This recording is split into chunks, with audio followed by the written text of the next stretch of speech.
الحمد للہ رب العالمین والصلاة والسلام علی سید الانبیاء والمرسلین اما بعد فاعوذ باللہ من الشیطان الرجیم بسم اللہ الرحمن الرحیم والصلاة والسلام علیکہ یا سیدی یا رسول اللہ وعلی آلکہ واصحابکہ یا حبیب اللہ۔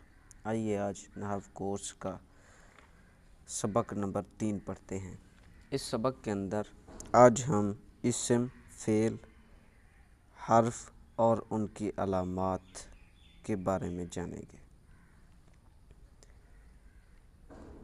کلمہ کی 3 قسمیں ہیں، نمبر 1 اسم، نمبر 2 فعل اور نمبر 3 حرف۔ اسم کسے کہتے ہیں؟ جو کلمہ اکیلا اپنا معنی ظاہر کرے اور اس میں کوئی زمانہ نہ پایا جائے، یعنی ماضی، حال اور مستقبل میں سے کوئی زمانہ نہ پایا جائے، وہ کلمہ اپنا معنی بھی ظاہر کرے تو اسے کہتے ہیں اسم، جیسے کہ قلم، کتاب، مسجد، الجامعۃ، تو یہ اسم ہوگا۔ فعل جو کلمہ اکیلا اپنا معنی ظاہر کرے اور اس میں کوئی زمانہ بھی پایا جائے اسے کہتے ہیں فعل، اس کا معنی بھی ہو اور اس میں کوئی زمانہ بھی پایا جائے، تینوں زمانوں میں سے کوئی زمانہ بھی پایا جائے تو وہ ہوگا فعل۔ جس طرح سارا، یسیر، ضرب، نصر، یہ اپنا معنی بھی ظاہر کر رہے ہیں اور ان میں کچھ زمانہ بھی پایا جا رہا ہے، ضرب ماضی ہے، یضرب مضارع ہے، تو یہ ہوگا فعل۔ حرف کسے کہتے ہیں؟ جو کلمہ اکیلا اپنا معنی ظاہر نہ کرے، جو غیر مستقل بالمفہوم ہو، اسے کہتے ہیں حرف، جس طرح من، الی، فی وغیرہ وغیرہ۔ زمانے 3 ہوتے ہیں، ماضی یعنی گزشتہ ہوا زمانہ، گزشتہ زمانہ جو زمانہ گزر گیا ہے، جس طرح ضرب مارا، اس ایک متن ہے۔ حال جو موجودہ زمانہ ہو، جس طرح یضرب وہ مارتا ہے۔ مستقبل آنے والا زمانہ، جیسے کہ یضرب ینصر وہ مارے گا، وہ مدد کرے گا۔ اسم کی علامات، اسم کی علامات کتنی ہیں؟ اسم کی 5 علامات بیان کی گئی ہیں، جس کے ذریعے ہمیں پتہ چلے گا کہ یہ جو لفظ ہے، یہ جو کلمہ ہے، یہ اسم ہے۔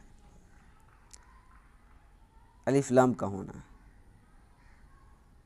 جیسے کہ القلم، الکتاب، الجامعۃ، کلمے سے پہلے اگر الف لام آ جائے تو وہ ہوگا اسم۔ حرف جر کا ہونا، جیسے کہ فی دارن، کلمے سے پہلے حرف جر آ جائے تو وہ بھی اسم ہوگا۔ جر کا ہونا، ولد زید، تو یہ بھی اسم ہوگا، یعنی آسان الفاظ میں مضاف مضاف الیہ کا ہونا بھی اسم کی علامات ہے۔ ولد مضاف، زید مضاف الیہ، تو یہ اسم ہوا۔ تنوین کا ہونا، یعنی 2 زبر 2 زیر 2 پیش کا ہونا بھی اسم کی علامات ہیں، جیسا کہ رجل، کتاب، مسجد، مدرسۃ، تو تنوین آ رہی ہے لہذا یہ اسم ہوا۔ اور 5ویں قسم ہے گول تا کا ہونا، جیسا کہ کراست، گول تا آ رہی ہے آخر میں تو یہ اسم ہوا۔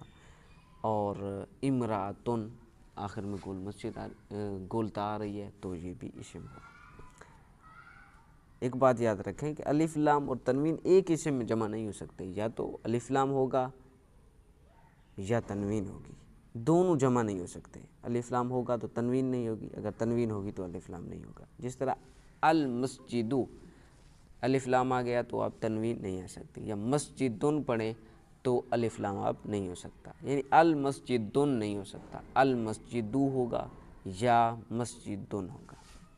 اب فعل کی علامات پڑھتے ہیں۔ قد، سین، سوف کا ہونا، جیسے کہ قد سمع، سیعلم، سوف یعلمون۔ ماضی، مضارع، امر یا نہیں کا ہونا بھی فعل کی علامات ہے۔ ماضی گزرا ہوا زمانہ، مضارع موجودہ یا آنے والا زمانہ، امر جس فعل کے اندر کسی کو حکم دیا جا رہا ہو تو وہ ہوگا امر، اور جس میں کسی کام سے منع کیا جائے تو وہ ہوگا نہیں۔